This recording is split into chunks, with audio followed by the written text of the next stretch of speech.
no matter what comes, just my confession is I'm in love with me.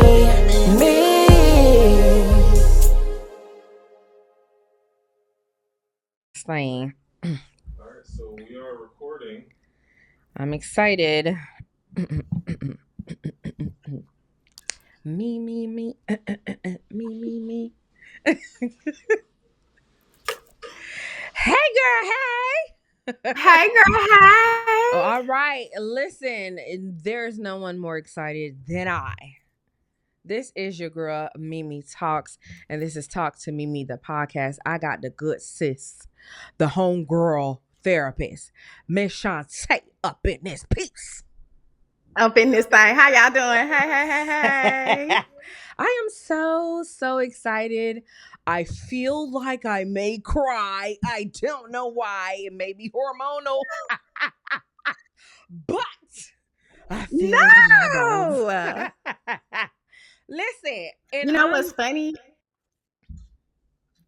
what I happened? be making people cry and I don't be trying to. So, like, all It's my friends and family be like, are you finna make me cry? And I don't be uh-huh. trying to. I just be Uh-huh. talking. And see, and that's what it is, friend. And cause I feel that.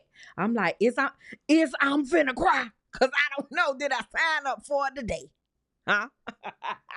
But we here and we We'll gonna go see. with the We'll goers. see. We finna go. Look, we gonna go. I'm on the way. I'm That's ready. all we I'm can do. ready. I think. Oh my goodness. All right. So listen, I just like to jump right into it. I talk about all of the things, a lot of the things that I experience as the go-to friend, Mm. as the person that is just a content connoisseur like everyone else, just Mm-hmm. scrolling. So Mm-hmm. I just want to, let's go for it. Let's get into it. Being the safe space and not having a safe space. Can we talk about it? Raise his Let's talk hand about it. silently. Raise his hand slightly. Let's talk about it. Because Gil, here's the thing. Gil raising his hand too. We all raising our He hand in is. here. He is. Being the safe space, but not having a safe space. Jesus. Can we talk about it? Because So here's the thing. Let's mhm. talk about it. So like I think some of the times we become the safe space if we're gonna be really honest with ourselves because this be the strong friend, right? This is the Uh-huh. person who feel like they got it together and all the things, but we don't have a safe space because we don't create a safe space for ourselves because we're creating it for everybody else. My goodness. My And goodness. so it's like we loving on other people and we're forgetting about ourselves. And then we get mad at the people who use the safe space and be like, dang, y'all not gonna ask us how we doing? What about me? What about me? Ah, so here's the thing. I'm gonna speak as if I'm speaking about me because I'm gonna speak about Mm-hmm. me because I Mm-hmm. am Mm-hmm. the strong friend, Mm-hmm. right? And I'm very vocal about not having it all Mm-hmm. together. I am extremely like I will tell somebody, a girl, I don't know shit. I don't know. I In don't a know second. nothing. Yeah, I don't know. I don't know. Or I don't have it, or I don't have the capacity. I am very, very, very vocal. I Mm-hmm. have maybe two friends that will take the extra step and say, hey, do you have space for me? I have maybe two friends Yep. that approach me that way. Do you have space for me? Yep. And I will gladly say, I ain't got it today. Or, so Yes. on and so forth. Yes. But for the vast majority, including my mama, anybody, they just like, oh, girl, here. And I'd be like, shit, here back. I don't want it. No, because we are steady putting stuff on our plate because we've been conditioned to do so. That is an Sure. identity that was created from how we were brought up in childhood. We created and we recreate those things in our relationships, in our adult life, and we forget to set boundaries. It's like, oh, because that's my mama, I gotta do what she say. No, Sure. ma'am, I'm grown, like I'm big grown, right? Like I'm not like baby grown, I'm like big grown. So who said that? Who have been saying that? Who said Who that? said that? No, no, So no. that You have that the leads right to set the boundary. absolutely. So that leads me to my next point. The negative connotation when we're talking about selfishness. And I know there's a difference between selfish and selflessness Yep. or whatever, but I do strongly feel, and this is me with my uneducated self in that field, this is just me with my thoughts and what I've Yep. read and how I kind of put my context clues together. Yeah. I do believe levels of selfishness it's required, or else you're gonna drown. You're gonna die out here, guys. Listen, and it's so sad that we see selfishness as us making ourselves a priority. Who taught us that that was wrong?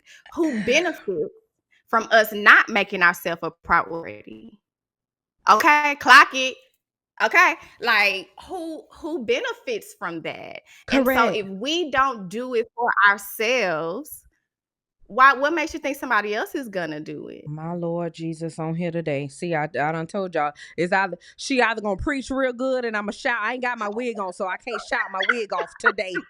But these braids Not will today. go back and forth Not up in here today. Because listen, I'm in the business. As a therapist, y'all know I do this is what I do for a living. It's my career. I'm here to help you help yourself, right? I want you to have a bomb ass relationship with yourself. And Sure. it starts by making yourself a priority and setting boundaries. Am I telling you to go and cut everybody and their daddy off? No. But what I am telling you is you don't have to continue to engage with people who refuse to respect your boundaries, with people who refuse to respect you and how you feel. You don't have to participate in that. And I know that's your family, but I don't have to engage in anything that is not settling in my spirit. Right. If I don't feel right, I don't have to engage in that. And we've been conditioned to say you do, though, especially as a Right. Black family. You Hello? do. You have to. Hello. Oh, that's your family. That's the only you got. That's all. That And so that may be. yeah, and so like coming from someone like myself, so I'll give you a little bit. My mother, my father was killed while she was pregnant with me. She had my brother. I think she was 18 when she delivered. So she had my son at a young age. I mean, her son at a young age, and then came me. So now she's a single parent, essentially. Yeah. 2 kids or whatever. My brother was murdered 2019, excuse me. Right. And so now it's just me. Yeah. Prior to, I was always the problem child person, to put it in context. I was always the one that was extremely vocal about, no, I'm not going to do that, before we understood what language is. And I'll circle around to that in a second too, because there's so many people that's having a problem with the language now. And I strictly say it's because now that we can put a name with what's already and always have been happening, we can just put a name with it. That's all. But that's it. So now there are times where I still will 100% tell my mom, no, I can't do that, because I don't have the capacity. And there are other times where I know it's something that I typically wouldn't, but I'm viewing the world differently, kind of trying to view it through her lens. Like, I'm it. I'm it. There's nobody else that she can lean on. It's not like she could, because there were times where she would call me in the middle of the night, and she's always had like panic attacks. And she'll call me in the middle of the night when she's not feeling well. I think I'm going to go to the emergency room. You think you could take me? And I lived so much further away than her and my brother. And I would say, why don't you call Mackie? Why do you want me to travel 45 minutes away to come and do XYZ? And now there is no Mackie to call now, right? And so now I'm like, okay, I know that given the opportunity, maybe she probably still would call me. I don't know. But I know that I am it. So there are some boundaries that I kind of bend, don't break, because I feel like there's a space where it's like, all right, now, girl, don't push it now. Hell now. All right, now. Right. But so that's kind of some of the background of what it is. And I have conversations with a lot of my homegirls, and a lot of them are going through not the same thing as far as sibling wise, but as far as parental wise. And again, it's because of how the black family is. Like, we are like so like, And don't be the only daughter. Don't be the only girl. It's a lot on It's the a lot women to folks. carry. Yeah. Absolutely. And I have a couple of friends that they have boundaries, but those boundaries don't exist when it comes to their parents. That's a lot of people.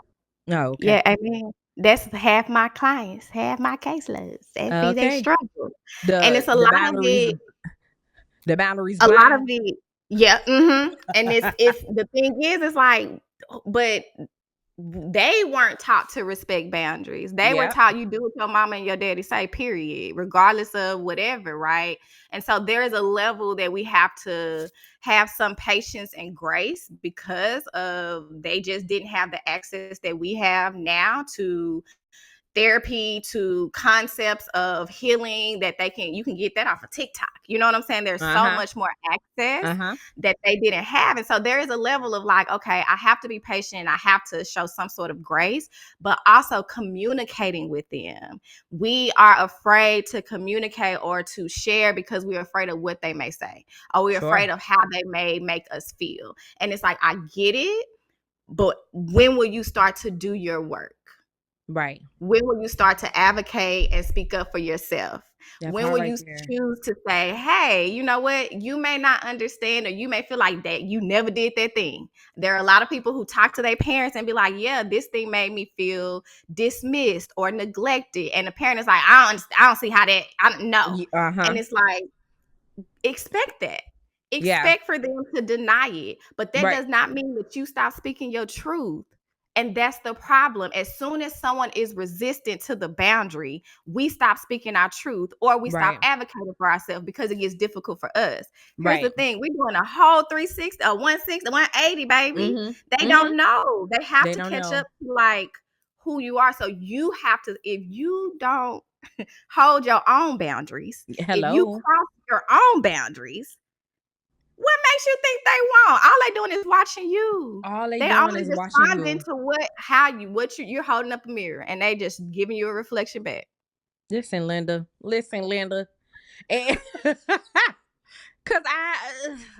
I just feel so validated right now because it is extremely important to me.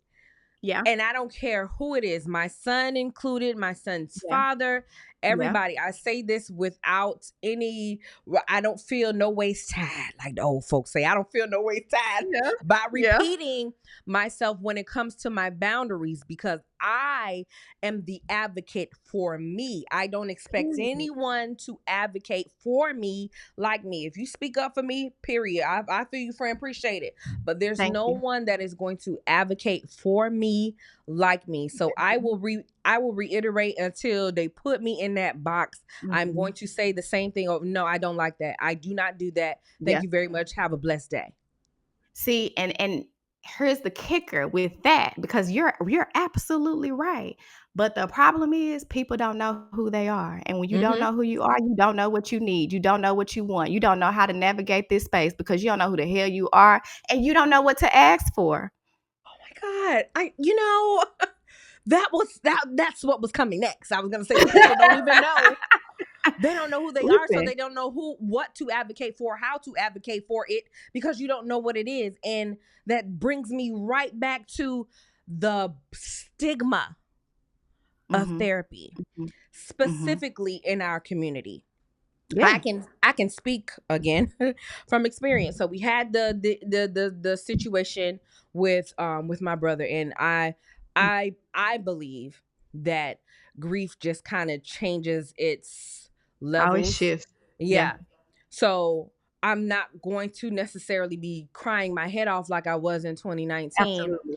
But it's something that never goes away. This, especially like I can't even say especially that, like you lose a loved one, especially somebody that you're close to, that doesn't go away. So yeah, I remember my son saying, he was like, Ma, do you think we should see somebody, whatever? At the time, my son was like 10 years old. He was 10 or 11. He was like, Ma, you think we should see somebody? I was like, absolutely, son. Absolutely. And my mom was like, well, I got Jesus. Can we talk about the stigmas of therapy and Let me And tell y'all Jesus something. in therapy. Let me tell y'all something. It's a sticky subject, but here's Yeah. the thing. I don't like God created vessels and he created people to come into your life to assist, to support, to help, to bring things to your attention that maybe you aren't aware of. He created all of that. And I don't think I'm a mistake, and nor do I think my profession is a mistake or we aren't credible in helping you through that. The other part is that did nobody say you got to give one up for the other. You And that's the can pray part. and go to therapy. I believe in God and I pray and I'm a therapist and people come to therapy. You can Like do I, both. It's actually better if you do both. it is bad if you do the both Like, of them. That was literally because my here's the response. I was like, thing. hey, I said, hey, baby, you could do both. You're not negating one for the other. Both can You're exist. not. They both can. And here's the thing. Sometimes God will send you Oh, the my. resources. Huh? He will send you ways in which you can help yourself instead of choosing to suffer. A lot of times we choose to suffer because we refuse to do the work or see the work that needs to be done. We can acknowledge it. Some of us are even self-aware that we engage in negative behaviors and bad patterns and bad Jesus. thinking patterns, and we don't want to do the work because we know that if I acknowledge it, that means I see it. And if I see it, that means I got to do something about it. And Mm-hmm. who wants to do the Who, work? Girl, we who tired. have been saying that again? Who have been saying that? We tired. But here's the thing. You're not happy? The time is gonna keep going.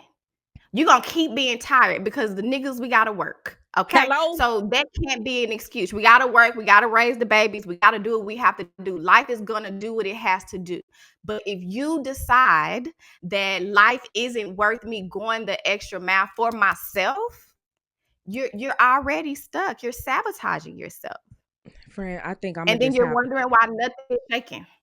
I really feel like I'm gonna have to just ride around with this episode with a bullhorn and have it reverberate forever and ever and ever, amen. Cause this the same shit. Cause correct. I'm gonna have a bullhorn out the window.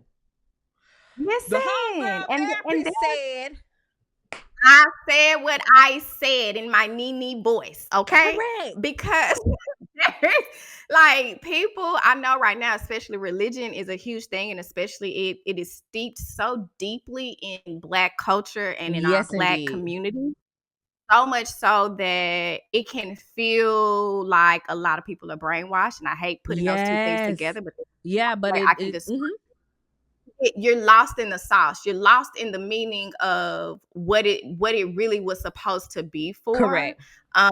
So for me, if I'm having a conversation and someone feels like, they can only go to God, that lets me know where they like how they grew up, their generation. Sure. I Sure. understand, but it's like again, God didn't. You go to the doctor, bro. Like you get sick, let you get a scratch in your throat. You finna take your ass to Care Now or to the hospital to get your stuff checked out. It's the same thing with your mental. It's the I- same thing. the same thing. Why don't the people know up in this thing?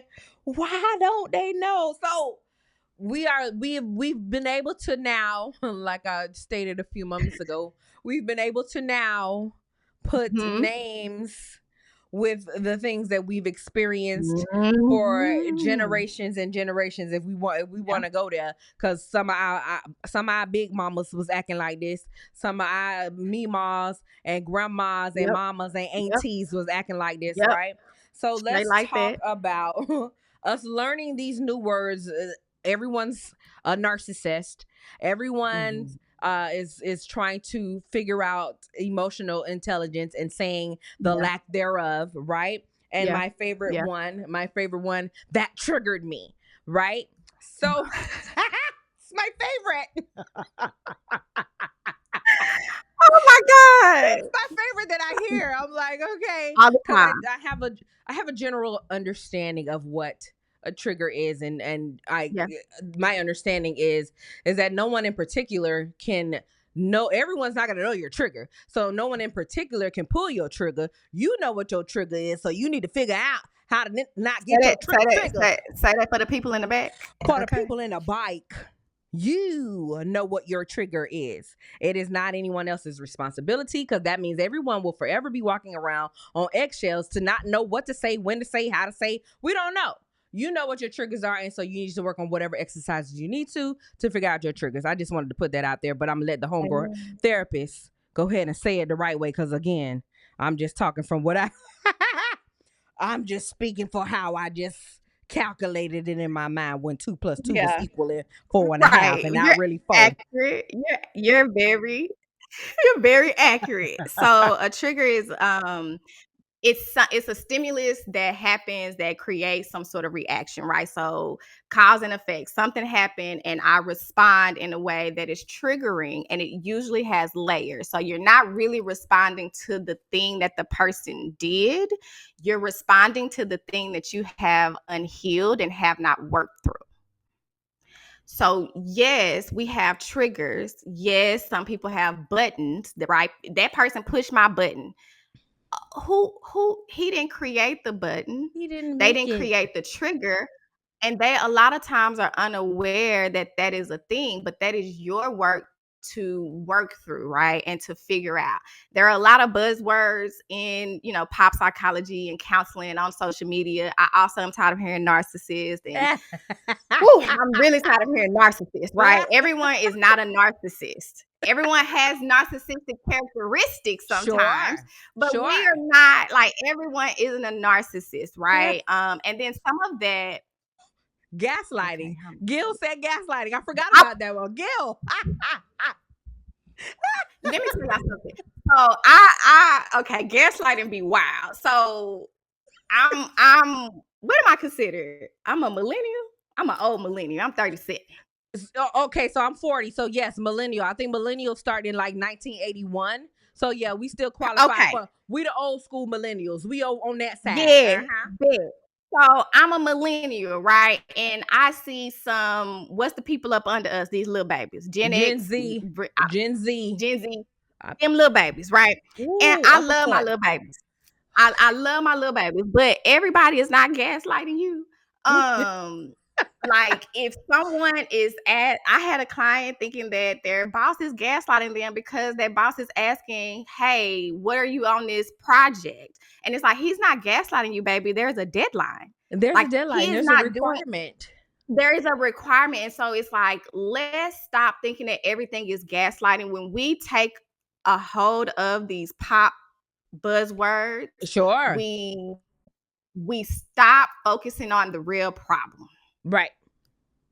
We are focusing on, so it's like, if I don't focus on the problem, I'm going to spend the rest of my life trying not to be triggered. I'm going to spend all of my time trying to prevent myself from feeling the thing of the trauma that I'm refusing to heal, which means I'm never really living, which means I'm never really showing up authentically, which means I'm not engaging in relationships as my whole and full self, because all I'm doing is trying not to be triggered and feel a certain way. Who wants to live like that? I need the sirens the Jamaicans have. I need them. I need the sirens. Correct. Like, you can't, and I think for me, all I can talk about is like where I'm at in my healing is like, sometimes you have to hold yourself accountable and take action. Everyone is not against you. Everything does not happen to you. Like, absolutely. Some stuff you have to sit back and be like, okay, sis, why am I continuously creating this pattern in my life? Why am I in these same relationships, just a different partner? Why am I engaging in these same friendships? It's just a different friend. I'm having these same problems at these jobs. It's just a different job. At some point, I have to realize, baby, the mountain is you. You are in your own way. It is you. Goodness. And we want to make it about everybody else. And I don't mean to be on my my soapbox, but like, social media is wilding right now. It's like they want to make it about all the other things, and it's like y'all missing the point. Everything that you're focused on is the symptom of the problem that you're not fixing. I'm done. Let me get down. Okay, Let me get off my soapbox. Okay, look, because I'm about to take off running. You know, I grew up in the church, and I'm not opposed to taking a lap. Amen. Amen. I'm Amen. not opposed to taking a lap up in this thing, because correct, and more correct. So let's talk about social media. So there are two things that I've seen recently. I'll go back to the one before this most recent one. So there was a young lady on TikTok, and her question was, who can correct Black women? And it What was, she mean by that? What color was that lady? Black. Like you and I. Okay. I was Looking curious. just like us. Looking just like, hey cousin, hey Kim. Okay. Yeah. Okay. Who can correct Black women? And there were a plethora of women, you know, stitching the video, responding, and saying, one young lady said, who doesn't correct Black women? That was the first thing, and I said, okay, amen. Sound like you know something. And then another young lady says, someone with knowledge, meaning you can correct me if you can correct me. That's what's that Jill Scott saying? Jill You Scott. can tell me what to do if you can tell me what to do, but if you cannot tell me what to do, then you cannot tell me what to do. Anybody? Amen. Okay. Listen. I want to talk. I want to touch a little bit about that. Because just as a Black woman, you know, there's no getting around that. I'm Black. Yeah. I'm Black, and I'm Black, and also I'm Black, right? Period. I have such a discourse with everybody because I feel like everybody has a problem with us, including us. Hello? We're not everybody, including us as the body, has a problem with us. What's going on? Anybody? Like it's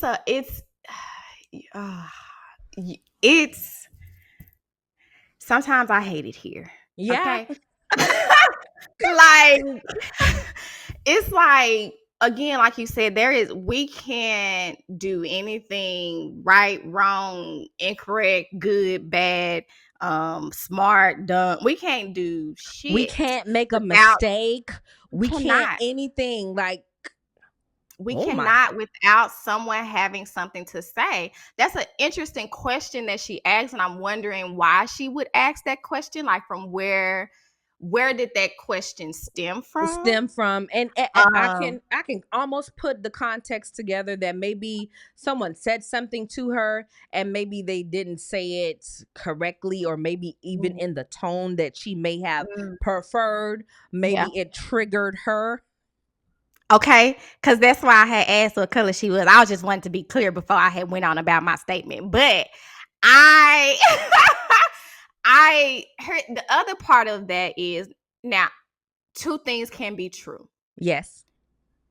We do get on here on social media and we attack each other. We talk shit about each other. We make it difficult for us to have relationships with each other, to do business with each other. Like, it is really hard. And I'm a person, like, I love the fuck out of some Black women. I love us real bad. Here, but I'm sorry. Oh yeah. Okay, I love us Black women real bad. And it's like, I don't even have to have a relationship with you, but if I see what you're doing, I'm going to share your stuff. I'm going to remember and say, help you network. I'm going to do something to help you out. But I do also understand that there are some Black women who they just not for us.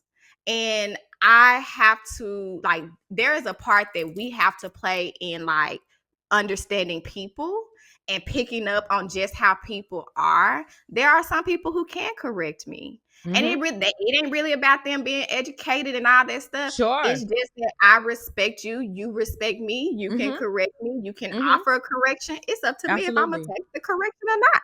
Absolutely. Absolutely. at the end of the day. But we already have it rough. And I think for me, I don't really engage in those types of discourse because it don't benefit nothing. And it's like, bro, we got so many other things. I'm trying to be happy. I'm trying to live a life of peace. I'm trying to grow my own vegetables and shit. Like I'm trying to chill and really get to myself. And the other part is like looking at how you show up and the response of the people that experience how you show up. Absolutely. So for her, it could be, sis, you might not show up well and you feel like you got a lot of people correcting you. Right. I don't have a lot of people correcting me like that. Same. Okay, Same. like I just don't. So then it makes me question, like, what you got? Like you said, you're triggered. Yeah. And then you let this question, and it's that same thing. All of this is just a problem. It's just a symptom to the bigger problem. We are arguing over the symptoms. We are arguing over the symptoms and not trying to identify the issue. Because how did we get here? How did we get here to attacking each other, like our own people? How did we get here to not want to help each other, feeling our crabs in a barrel? Right? I don't want you to win. I don't want you to get what I get. I'm a gatekeep. I'm not gonna tell you nothing. How did we get here? And we down. It's. I don't know, Deborah Cox. So we gotta ask Deborah. We gotta ask Deborah how we got here, girl. Cause I don't. Bitch, I caught the bus. Like for real. Correct. Like, I don't get it. I don't get it. I don't get it. And so the next young lady was another young lady, and hers was a twofold. Okay. She got online and she was like, I don't know why the girls not wearing heels to the club no more. Girl, I just and then the girl got on heel. Yeah. Friend, what's going on? Here's the thing. Some things you should just keep in your drafts. Okay. That's it. That's the answer. Some things. And I know she did not expect people to be on her ass like that.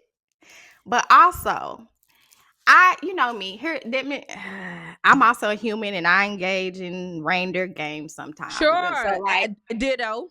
I went down the rabbit hole once I said, I was like, let me go to her page because she was giving a certain type of vibe. And I was like, let me see if my little radar is accurate. So I go to her page. She really gives mean girls vibe. She really gives like, I'm not for the girls, you know? And so it's just like some people, when they do things like that, it showcases their true colors. Right. It does the opposite of what they thought it was going to do. I do feel bad for the girl because they dragging her bad. Like they haven't let up. And so there are a few people now, because that was part B. Part B is that there are some people saying like, y'all shouldn't be bullying her, and I'm like, well, cause and effect. One doesn't happen without the other. If this doesn't happen, then this doesn't happen. And I think that people are doing that just in general with any and everybody. They're jumping straight to the reactor. I have a cousin that I speak to frequently, and we kind of have those same type of personalities where it's like, no, you're not allowed to just say anything to me. No, you're not allowed to just treat me any type of way, whether that's me. Because I think people also think that I'm very vocal and I'm very direct. A lot of people can't take direct people. That's number one. Number two, I'm not always like, oh, let me go off. I'm not the hand to the face girl. I will remove myself from a situation. That is how I handle stuff too. You'll never hear from me again. I won't know, baby. I just posted that the other day, baby. You might have to check the obituary section because you would think I died. How much? And I would never speak on it. I will never talk about it. No one will ever know. I will just remove myself. God bless you. On your way. Thank you. Have a good life. Absolutely. That is how I deal with a lot of stuff, right? And a lot of people don't know how to take a person like myself. And Yeah. I've been aware of that since I was 18. Again, before I was able to put names to what's to what. what it was. Yeah, but Yeah. I've been like that for a long time. But I've always been seen as the aggressor because I'm the one that will say, no, you can't do that to me. Yeah. Also, whatever. Cool. Everyone skips completely past the action to jump straight to the reaction. It's getting Because how ghetto did we in get here. here? How did we, like, what is How we did we saying? arrive here? We didn't And get that's here until this happened. And here's the thing about social media. Here's how I do it. I have opinions on a lot of things. Yes, ma'am. I'm on the TikTok. When I say I am up and through TikTok, I know all the sayings. Like, I be on the TikTok. Everything. I can speak And I TikTok have- ease to you right now. Girl, and I have an opinion on a lot of things, but I will never pick up my phone and record certain opinions because I am aware of how this could go. When you expose yourself on social media, you also have to be aware of the pros and the cons of that. Absolutely. You create a contract with yourself on social media when you say, I'm going to let people into my world. I'm going to offer my think pieces. I'm going to give my opinion. Not everybody is going to agree with you, boo. Absolutely. Not everyone is going to see it how you see it. So you have to expect both sides of it, like you said. And here's the other thing. She knew what she was doing when she uploaded it. I'm sorry. You were throwing shade, sis. She did. Then people came back with trees. And now you like, Exactly. Wait. Exactly. And that was my point. And baby, you came out there with full shade and everybody slung them palm trees right back. And I don't comment, but I be in the comments laughing. Yeah, I be cackling, baby, at 2 a.m. hollering, 2 a.m. screaming at the comments. Real. Yeah, that part right there. So, and then I think social media has also gotten really sensitive. I'm a millennial, so I've come from while we saw social media grow. Yeah, but we're in a time that everything is a thing. Yes. You can't say nothing. You can't and say that's a part of the reason why I run my own shit. Okay. Yeah. That's why I was like, I'm gonna be a therapist, but I'm gonna go in private practice because you ain't finna come and tell me how I'm supposed to be. And my people know. It's like, okay, if you come into the homegirl therapist, you're going to get some real ass shit. Like I'm listen. Absolutely. I'm gonna be completely honest because who else is? Who else is, honey? Who else is? Who else? Because I don't know. I can only give you this is. That's it. That's all I got. So now we're talking about social media. And there are so many times where I just had this conversation with my last podcast with my homeboy, Nick, which was so crazy. So I got on Twitter yesterday and it's like the moment I got on there, I was like overwhelmed. Mm-hmm. Because it seemed like every single person had an opinion about every single thing. I couldn't even like keep up. I was on there for maybe 3 minutes and I had to close my phone. I was like literally overwhelmed. And so it brought me back to the conversation I had with Nick. And he was like, his words, I'm paraphrasing. He was like, we were not created to consume so much content at once. So what are your, because I was like, man, is he correct or is he correct? Yeah. So it's your suggestions on how to disconnect. Yeah, listen, I'm in that era. Like I'm on social media because of course I it's my job. Sure. That's how I get clients, that's how I eat. But I also am starting to put my phone down more. Yeah. Because like he said, we are consuming so much information at once. I have a lot of people that are coming to therapy that are completely anxious solely off of what's happening in the world. Yeah. Not their world. The world. Correct. Right. And so it's like, okay, let's bring this back because there are some things that we cannot control. So we have to control our intake and what we see. For TikTok, I'm in the business of changing my algorithm. So I'm trying to like more positive things, more funny. Because TikTok used to be fun, man. It used to be funny. Used to be, you find out a new dance move. Yeah. Like now they selling, girl. Do you hear me? Now they're selling everything. Now they're showing you how you're supposed to be. They're telling you what you should be doing, what you can't eat, what you should eat, and so it has become a place of so much information, and it leaves you confused because everybody feels like they're an expert. Everyone feels like they're an Yes. expert. And so then if you're a person who is like trying to figure yourself out and you're Yeah. consuming so much stuff, you Yeah. get lost in the sauce. It becomes overwhelming. 100%. It creates anxiety. It creates depression because the world is social media. And so they're like, now, who am I without social media? People fear what that will look like. But some of the things that you can do, like I said, is starting to change your algorithm, giving yourself a time limit. I give clients and say, hey, give yourself 30 minutes a day. And you break that up however you want to break that up in a day. Okay, for 10 minutes, I'm going to get on Facebook and see what's going on over there. 5 minutes, I'm going to get on Instagram. Whatever you need to do to start to decrease your watch time and unfollow accounts that are not serving you, that are not beneficial, that are unhealthy. I unfollow Shade Room. I do not watch them niggas. I unfollow all of that because what y'all ain't doing nothing but making me feel bad. Can we talk about?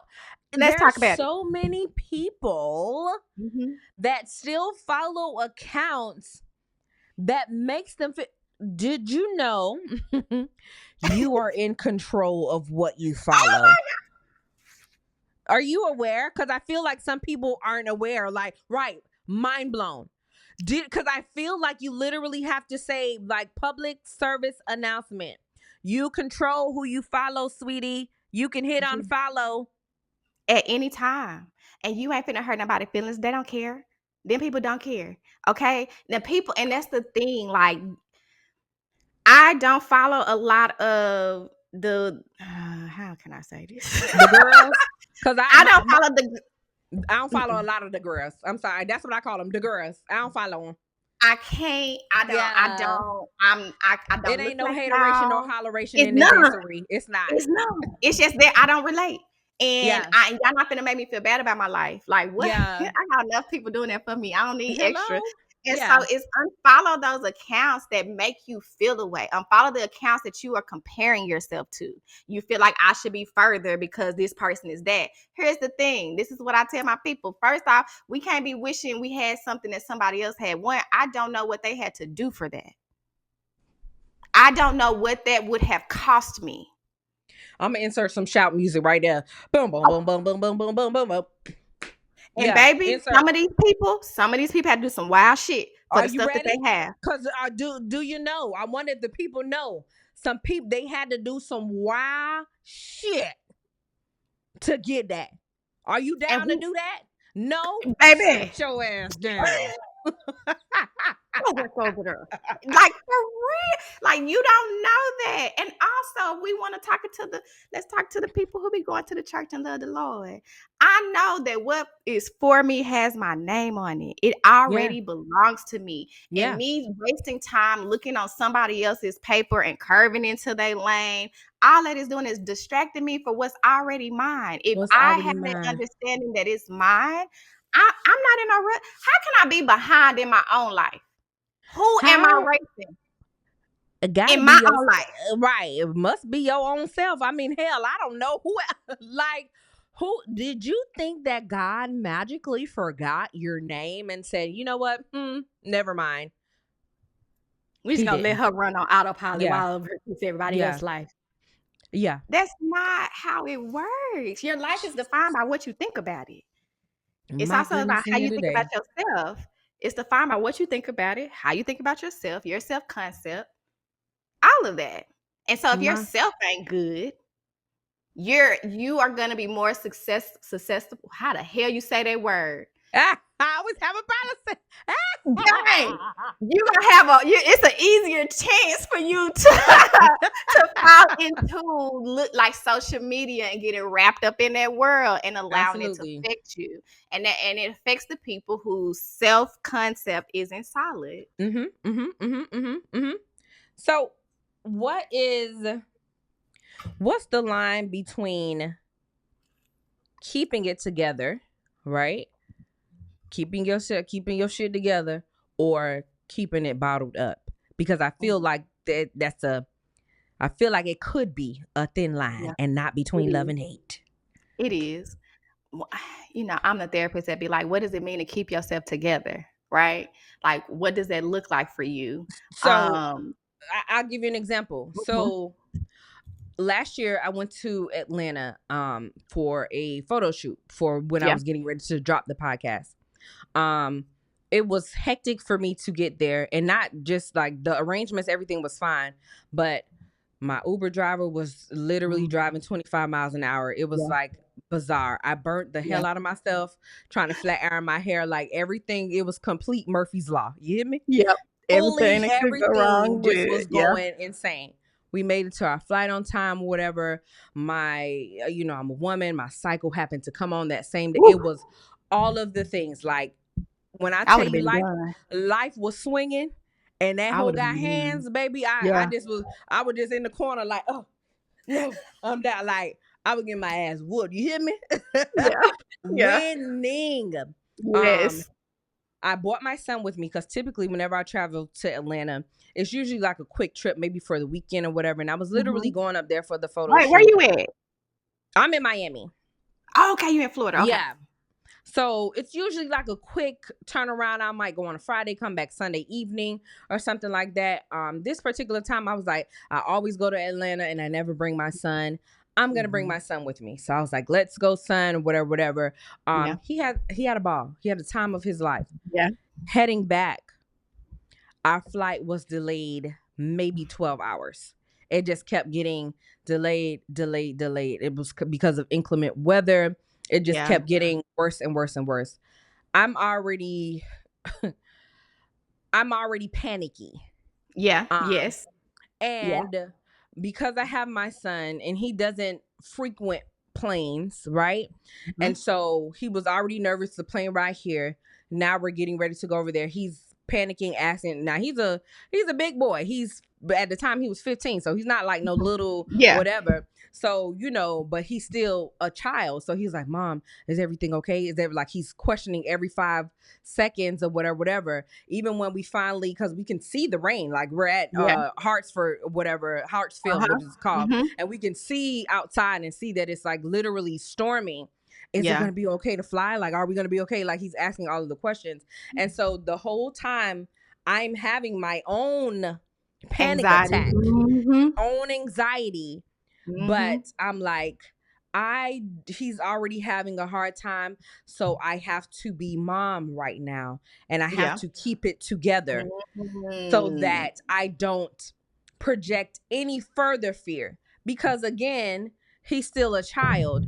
And of course, children are still looking to their parents like, oh, she gotta Right. know what this is or whatever. So if I panic, he's done.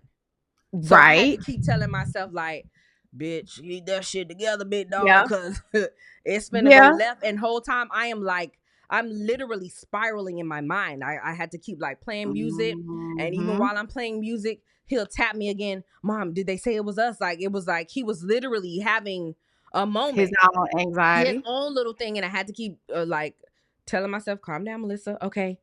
No, son, everything's fine. And go back over here to freaking out.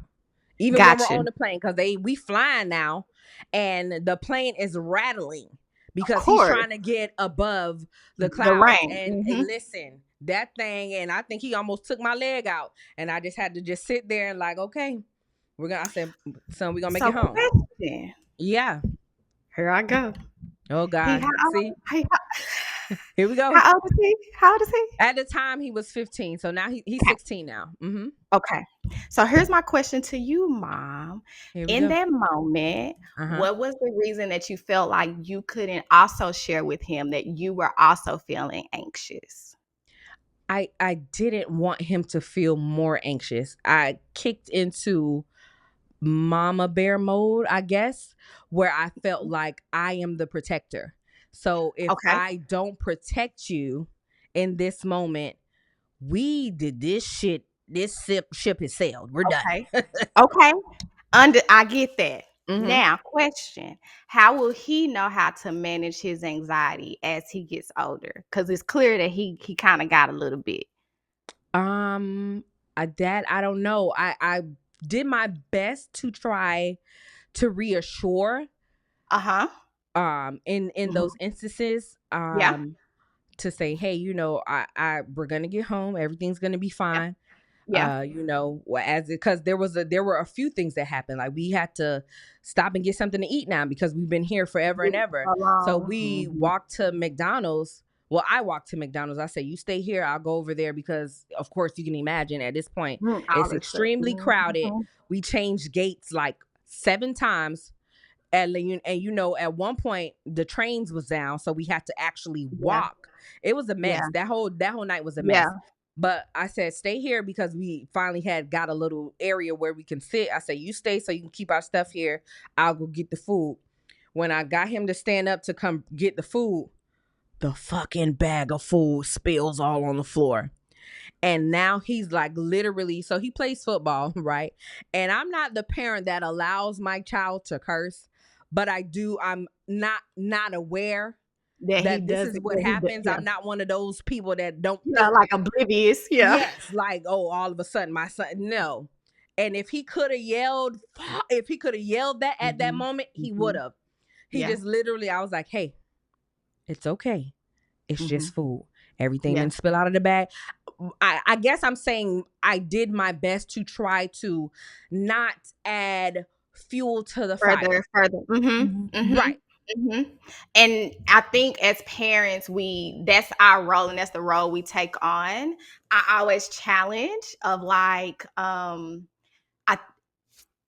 protecting him. Yes, like you did I would have done the same thing. I think there was an opportunity to validate the anxiety that he feels and to share, like, your mama also anxious too, right? Like and this is how I kind of help to calm myself down, because the same questions you're having, like mommy is going through her head and she asking them same questions, right? And I think about my mom and growing up and how we didn't see emotion. Yeah, absolutely. Everything was like, I'm good. And I came to her, and then I grew up and it's like, I'm good. No, you're not. No, bitch, you're you not. scared. Like, it's okay to say you scared, okay? And they need to know that you scared, because we get scared. Right. And so it's like helping them along the way of identifying what that emotion is, giving language to it, but also not making them feel like, damn, I'm the only person who deal with this. The whole time mama sitting right next to me dealing with it too. And she got on this face like, I'm good. I'm good. Like, I think I died. I think I passed away like 4 times. I'm not gonna lie. I think I died like 4 times that night. Listen, man, because when that anxiety come on, I don't care what nobody says. When you experience anxiety, that shit can shut you completely down. Fully.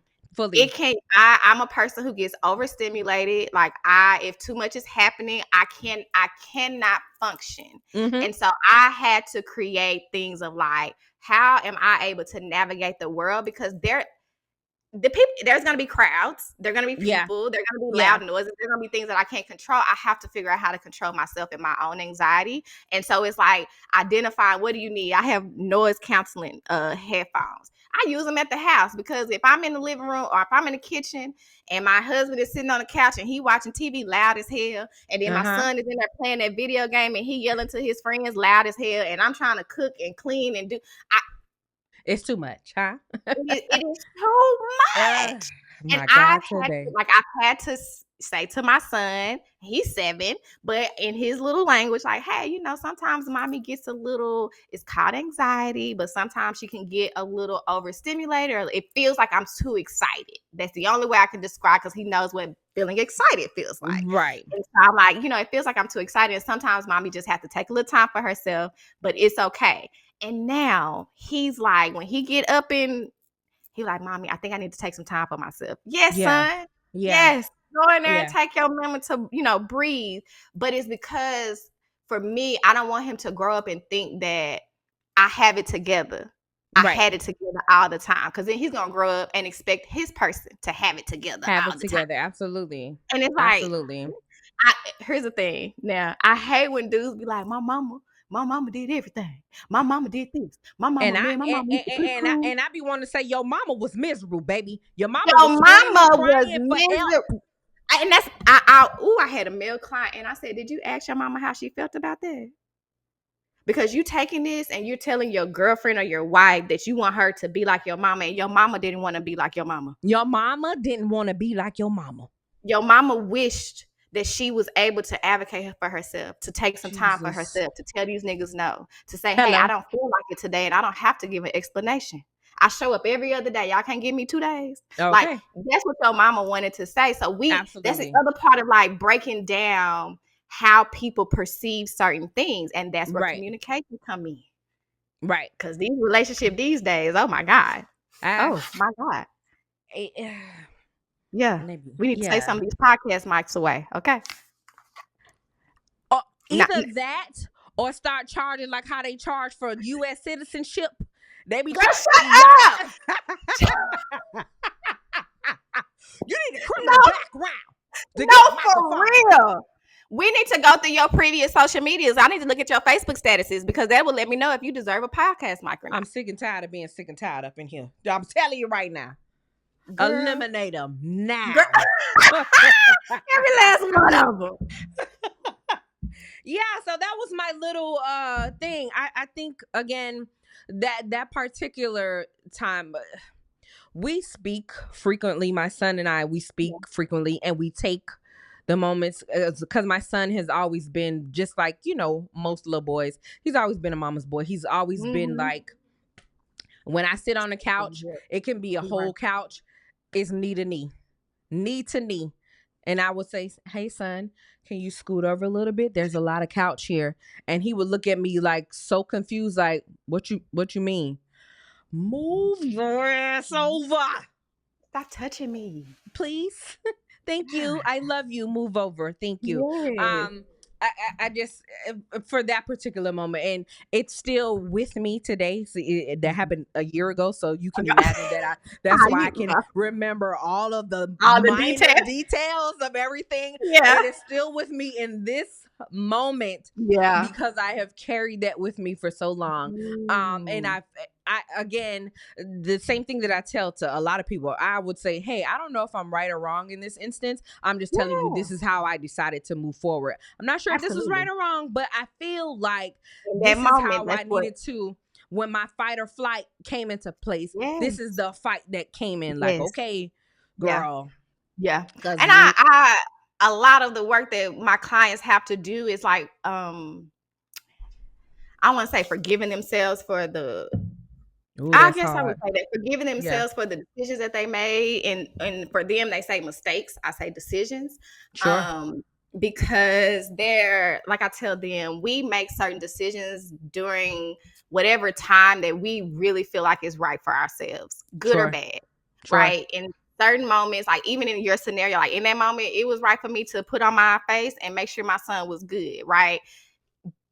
Does that mean that, okay, I could have said this or I could have done that? Does that mean I can go back and have a conversation about anxiety? Sure. Absolutely. Right? Like I can absolutely do that.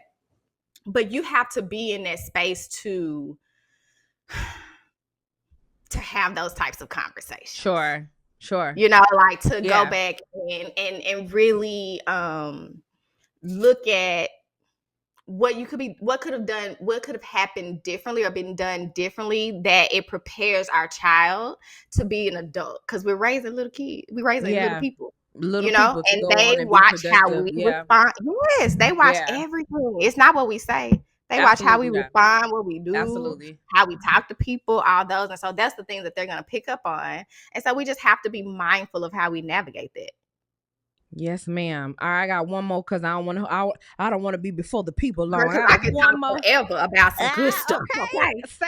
Same, girl. Listen. Same up in this thing. You hear me?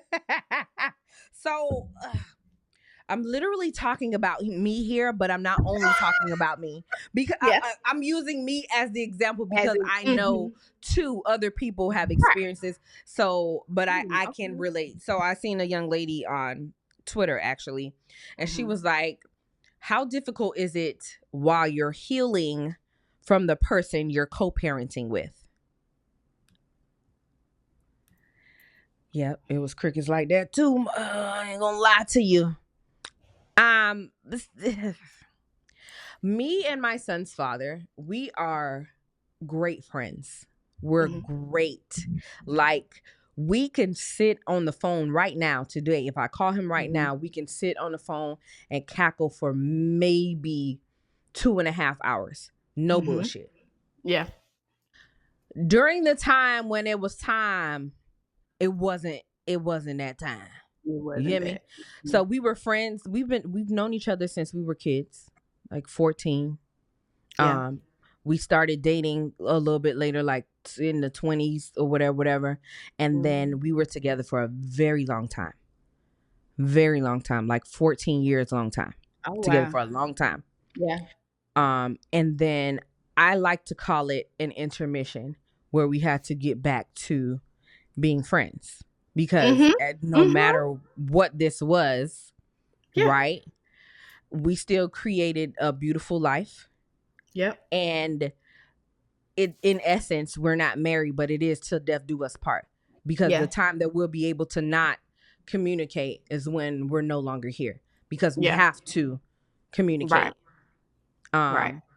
But in that space and in this continuum, because I too always tell people, again, with my non-educated background, this is just my thought process, but I Yeah. always feel and I tell people that healing is a continuum. I don't think Mhm. that there's an It's not a final it, destination. yeah, it is Mm-mm. literally a continuum. You have to continue to seek and go Yeah. forward and figure that out. And there are times where I, some way, somehow, get back to that beginning where I'm like, hold on, why you let that slide when that nigga did? Like, why you let that slide? And I have to get back to the, you are now this age.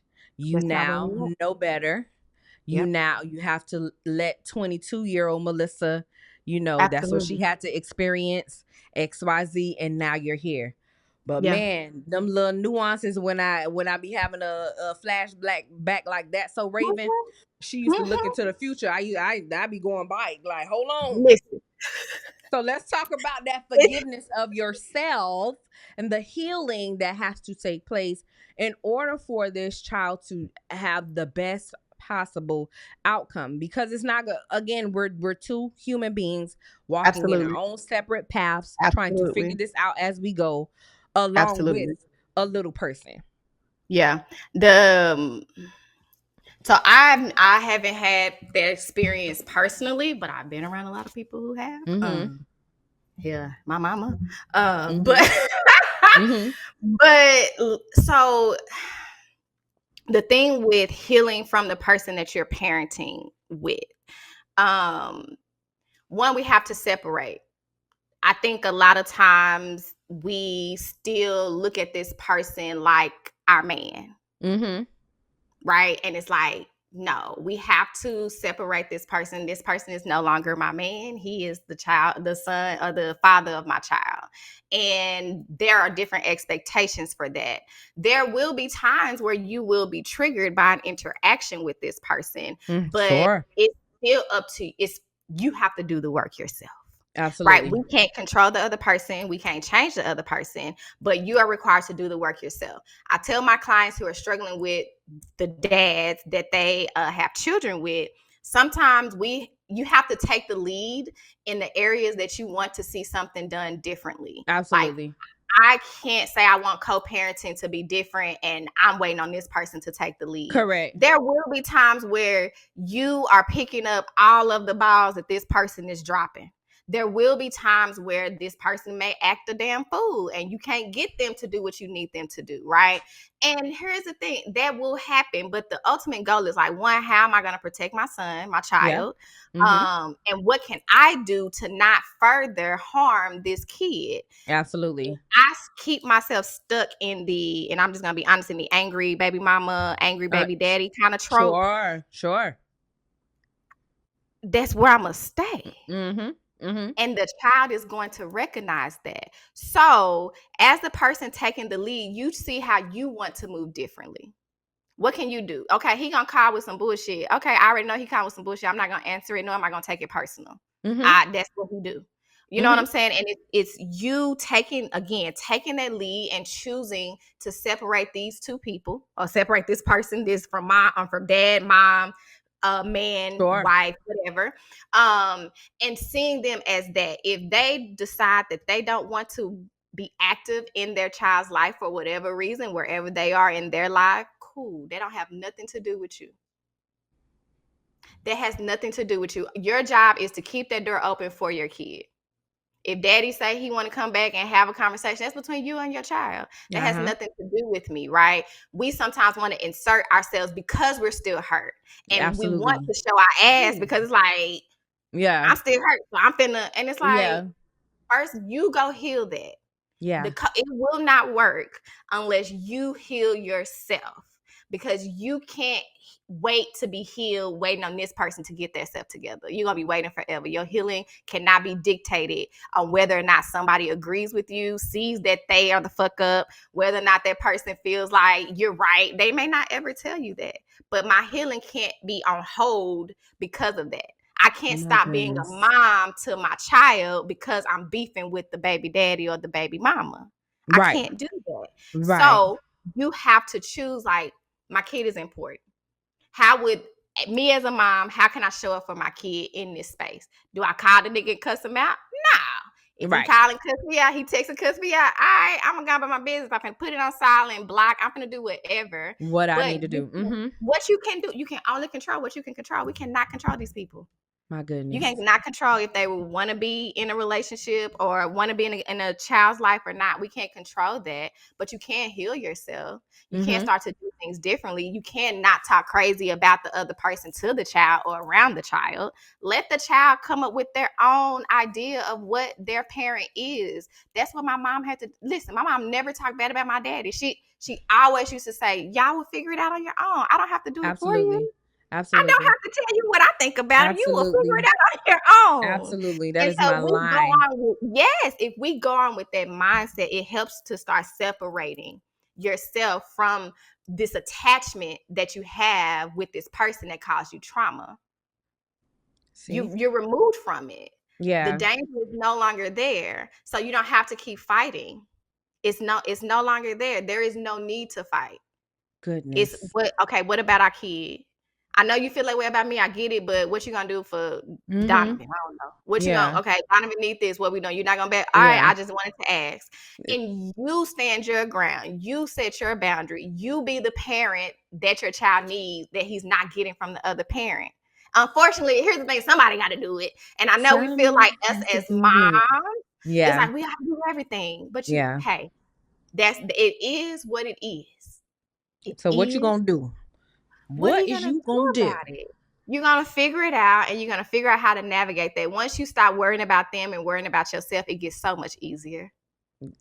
My goodness, in here today. Once you start like taking the focus off of what he's not doing, it gets so much easier. You know what? I'm not even gonna worry about that, baby. Your daddy said he was supposed to come. I don't know what happened, but here we finna get ready to go. I'm gonna take you bowling. Let's go bowling. Yeah. Let's go do something. That is not your job to try to overcompensate for what the other parent is not doing. And we do that because we feel like, damn, I made that decision. I laid down with this person. We did. But we also didn't know that this nigga was gonna act like that. I couldn't have known, right? Here's a caveat. Some of y'all do be knowing that nigga act like that. I just want to say that for the people in the back. Some of y'all do be knowing. But a lot of times, people don't get on phone. You be knowing. You be knowing. And it's like, okay, you got lost in the sauce. You still got time to get yourself back together. Pull it really back in, sis. You know what I'm saying? It's always time. But when we focus on ourselves, literally everything else starts to fall in place because those things don't matter. I'm putting energy somewhere that I would never get. It would never benefit me. Goodness because gracious. It's required. It's connected to someone I have no control over. My goodness. Absolutely not. So I'm wasting my energy worried about what she or him is not doing for my kid. Instead of saying, you know what, I'm not even gonna worry about that. If they do, that's an addition. That's we'll take it. That's the little cherry on top. We'll take it. If they don't, it's still gonna get done. It's gonna get done. What am I fighting about it for? That's all I be having for the people. I mean, I don't know. We gotta do it. And then have I to know do you it. don't want to, and I get it. Like, I'ma validate that for you. I know you tired. I know you tired of being the one. The moms or the people or the I shouldn't say moms because I don't want to. I know there are single dads out there who really doing the damn Absolutely. thing. You know what I'm saying? But for the single parents who are the parent that is doing all of the things, we know it's rough. Yeah. Like, it's hard, it's unfair. You shouldn't have to do it. You shouldn't be the only person that have to figure out this for your child and figure out that and make ends meet. Like, I'm sorry that is your experience and you don't deserve that. You really don't, and nor do your child. Absolutely. But the other part of that, I'm a real ass therapist. This is your life. This is your life. You can't undo it. You can't change him. You can't change her. You cannot undo it. So what do you have to do? Accept it, figure out how to navigate that shit, and live your life. Live your life. That's it. Yeah, go ahead. It just felt right. It felt right. That part. Correct. We That is question correct. everything. It's like, why does this have to be? Why are we here? We're here. You Mhm. here. It It's just is, being. right? It is. This is it. And so at what point, baby girl, are we going to stop trying to figure out all of the answers? Because here's the thing. You'll never get the answers to the questions that you really want because some people are not ready to provide those answers, nor do they have the answers to the questions. So it won't be satisfactory. So we have to stop asking the questions that we know we won't get the answers to because it only comes from us. Mm-hmm. It's you. I will end it with this. All roads lead back to you. All Goodness. roads lead back to you. Every problem that you have, if you have to fix it, it's going to lead back to you. So you can't run from yourself. You can't blame other people. You can't keep projecting on people. You can't keep keeping yourself stuck. You can't keep doing none of that. It leads back to you. You. No one's coming to save you.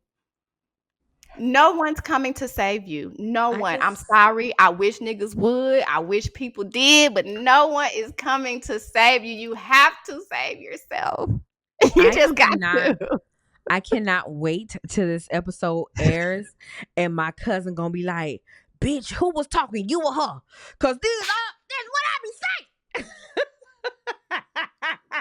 You know, we wait. People are really waiting. And I get it. I wish the people who broke me were going to come back and pick me up and put me back together. I really wish it was them because I'm going around in life trying to find people and things to fill that place because it's not them that I want. I want the person who broke me to fix me. Absolutely. A lot of times they don't even know that they broke you because we never said it. We don't say anything. A lot of times they don't realize how deeply they have hurt you because they're not even aware of themselves. They don't see themselves and they don't know what hurts you. Goodness. They don't. And so we're walking around trying to make our lives and the things that are our responsibility other people's problem. And it's not going to work for you. You're going to be doing it for the rest of your life. And I really want you to have a life that you are thriving and no longer surviving, that you are happy with, that you wake up in the morning and it's like, dang, I'm all right today. I'm okay today. Heavy. Yeah. Like, I'm all right. This is okay. I can do this. Like, I want that for people, but we can't do that because we're allowing other people's shit to block our shit. It's just piling on top. We just like, here, put it on my plate. I'll take it. Give me some more. I'll take it. And then you sit up here like, why am I stuck? Nigga, why am I stuck? take some of that shit off your plate. Why is so heavy up in here? Because you got something on your plate. That's not your shit. Get that back to them people. Please hand it back. And you give stuff back to people by healing yourself, by creating boundaries, by saying no, by advocating for yourself, by showing up authentically in your life. That's how you heal. Goodness. And what's so funny is them people that broke you will be looking at your life like, damn, look at she really over there living. She is really doing, oh my God. Yeah, nigga. Whoa, my God. You said it. You said it. You just got to live your life. You got to live your life. That's it. That's how you show people. That's how you get revenge. That's how you live your life for you. We're not people pleasing no more. And if you live in your life to prove yourself to other people, You people pleasing. Just FYI. Yeah. You know what I'm saying? Like if Yeah. I'm only doing this because them niggas said I couldn't. Well, you still Yeah. trying to please That's them. You still know? that's a whack attack. It's It's a whack attack. yes. Absolutely. I agree. It's like just I agree. work on the relationship that you have with yourself because you with yourself 24/7. You got to wake up with yourself. You got to go sleep with yourself. You got to have them thoughts with yourself, them feelings with yourself. Why would that not be the relationship that should take priority? Goodness. And that is the homegirl therapist, ladies and gentlemen. Bow, bow, That bow, bow. See? Yeah. Yep. That Yep. is the homegirl. Shantae, girl. You gave the people what they needed. I literally cannot wait to air this because correct. 10s across the board. Correct. That's it. You did Listen, it. I did it. You did We it. did it. This is for the Listen. people.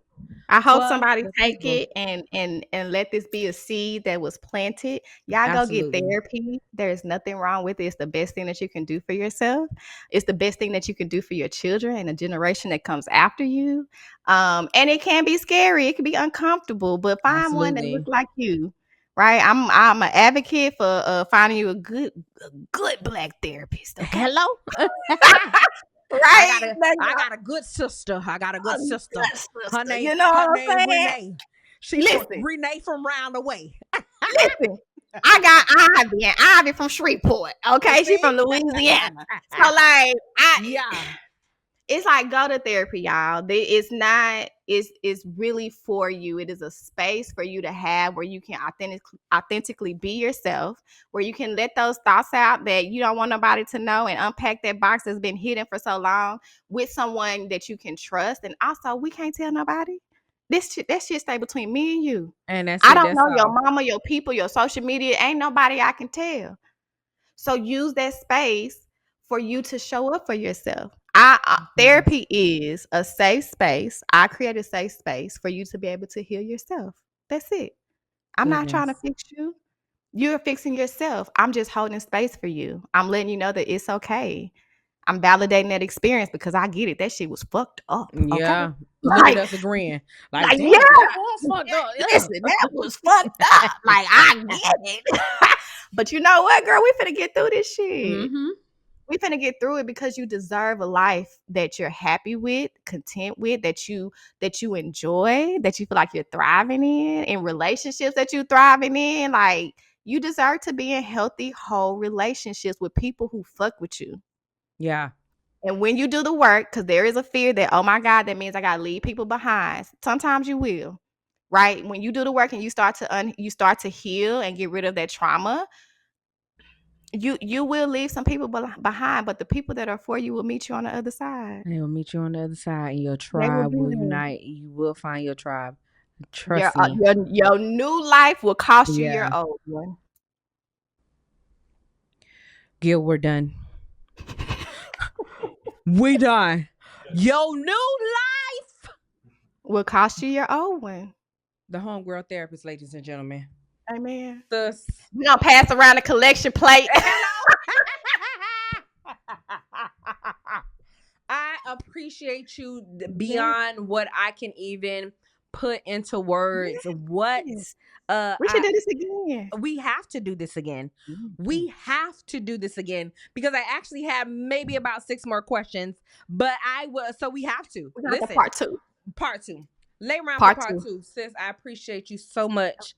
Thank you. Have a great night. Thank you for having me. Awesome.